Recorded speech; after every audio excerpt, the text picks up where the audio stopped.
Bon, là, on va faire une ouverture des gardes. Les mains, les positions des mains, on peut attraper les ceintures. On peut laisser ouvertes sous les hanches ou sinon le pantalon. Après, on s'y met sur les pieds. Un genou au milieu des fesses, l'autre jambe derrière. Une main sous les hanches du côté ou sinon sur le pantalon pour forcer le coude sur la cuisse. Et après, l'autre bras, je monte un petit peu et je force dans le muscle, dans cette hauteur-là. Il y a une partie qu'on en force même avec le doigt, ça fait ouvrir. C'est là qu'on va forcer. Là, je mets en position, je force et après c'est le bas de dos qui va en arrière. Ça c'est très important, c'est le bas de dos qui vient en arrière. Dès qu'on sent que ça décroise, on lève un genou et le pied qui était en arrière, on approche de l'autre pied et là on est en position.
Bon les gars, là on va faire une petite passage de garde avec le genou à l'intérieur. D'ici, je glisse mon genou et la tête en même temps. Le bras il vient à l'intérieur de son bras et je commence à avancer sur lui. J'enlève un pied et du moment que mon genou il touche au sol, mon pied il bloque à son ischio. Je viens chercher son triceps et d'ici, au lieu de venir sur lui, là on allait utiliser plus d'énergie parce que le gars ils peuvent nous pousser, rester là pour nous pousser. Qu'est-ce qu'on va faire? Je descends mon genou en direction de son genou pour pouvoir libérer ma jambe. Et à partir d'ici, c'est que ma jambe qui monte en ciseaux. Il faut que mon corps il soit sur son nombril. À partir de là, je change de jambe, je cale mon genou derrière son épaule. Une main, elle vient derrière la tête. J'ai plié la jambe dans ses hanches. Et là, j'ai pu garder son épaule, l'autre bras au sol, ou sinon main et main. Et là, je suis en position de 100 kg.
Bon, à partir d'ici, on part sur la même position, sachant que je commence à passer.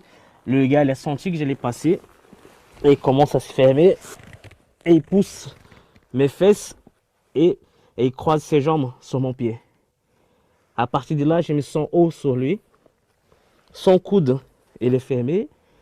J'ai pas la possibilité de l'ouvrir. Alors, au lieu de venir vers le haut, qu'est-ce que j'ai fait? Je prends appui sur mon pied, appui sur son bras et je viens en arrière. Je m'allonge sur lui. Il faut bien voir ces détails des hanches et le genou. Qu'est-ce que j'ai fait? Je commence à m'allonger sur ses hanches. Je commence à tourner pour enlever mon pied. Là, le pied il sort. Au lieu de venir vers le haut, que ça, c'est pas possible parce qu'il est fermé, je viens vers le bas.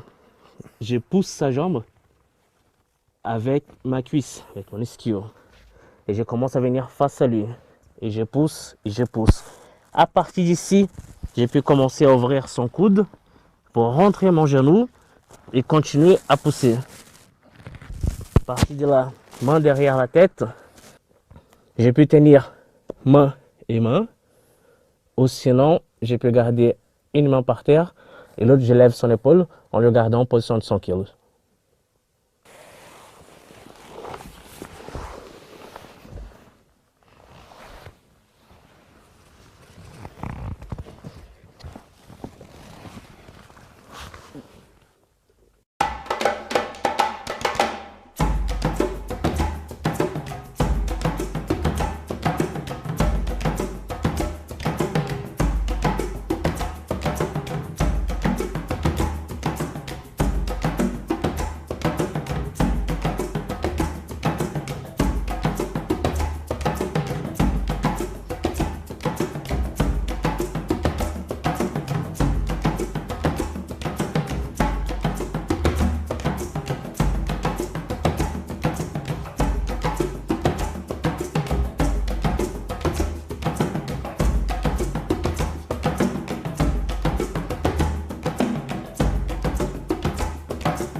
Bon les gars, là on est en position de 100 kg maintenant.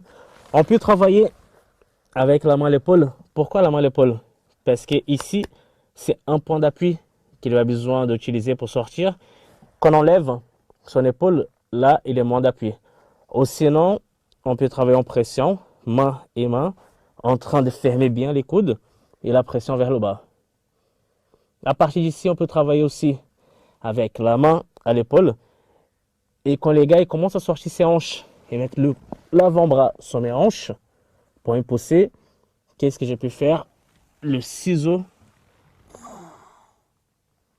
ici, avec le poids toujours sur son nombril.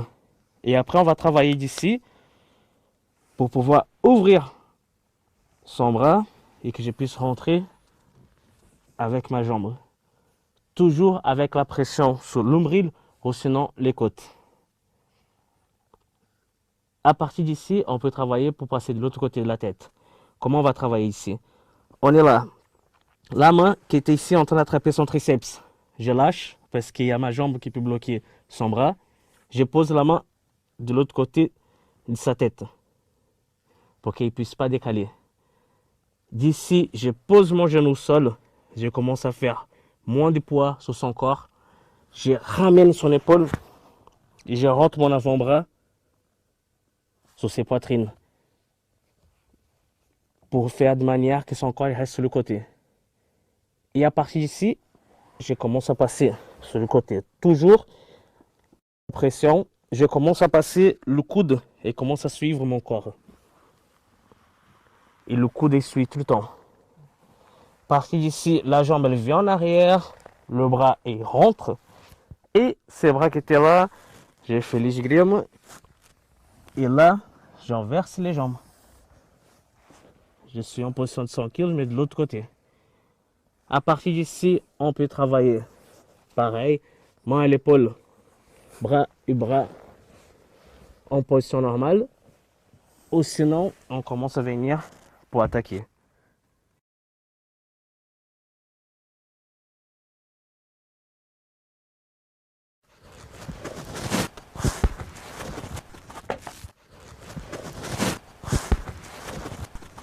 Bon, en position de contrôle en haut, la cuisse, je garde bien son bras pour qu'il n'enlève pas son bras. Il faut qu'elle soit coincée. Partie d'ici, je lève son épaule et mon coude, je le place sur ses poitrines. On y va. Main à côté de la tête. Je lève son corps, le coude sur ses poitrines, l'avant-bras et le bloque son corps. Et là, je commence à passer sur le côté. La jambe, elle est ici. Je glisse ma jambe jusqu'à derrière son dos. J'ai pu mettre la main au sol pour avoir un petit peu plus d'appui. Et d'ici, je lève l'autre jambe. Je lève bien son épaule pour bien le décaler. Et là, je tombe. Je viens chercher son bras. Je tourne de manière que le pli de bras reste vers le haut. Et là, je fais la clé.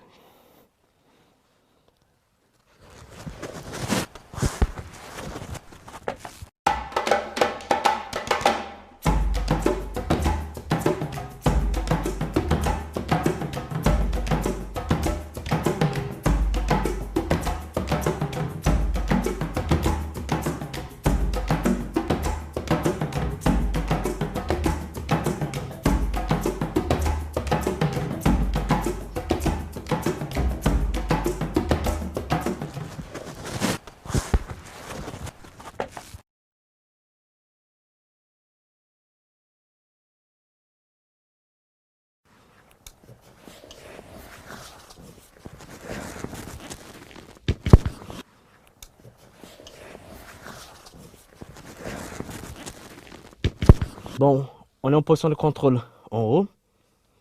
Je bloque bien son bras pour qu'il ne puisse pas enlever. Vous remarquez que son épaule, elle est en l'air. Son épaule, elle n'est pas en bas. C'est important de garder son épaule en l'air. À partir d'ici, j'ai mis ma main à côté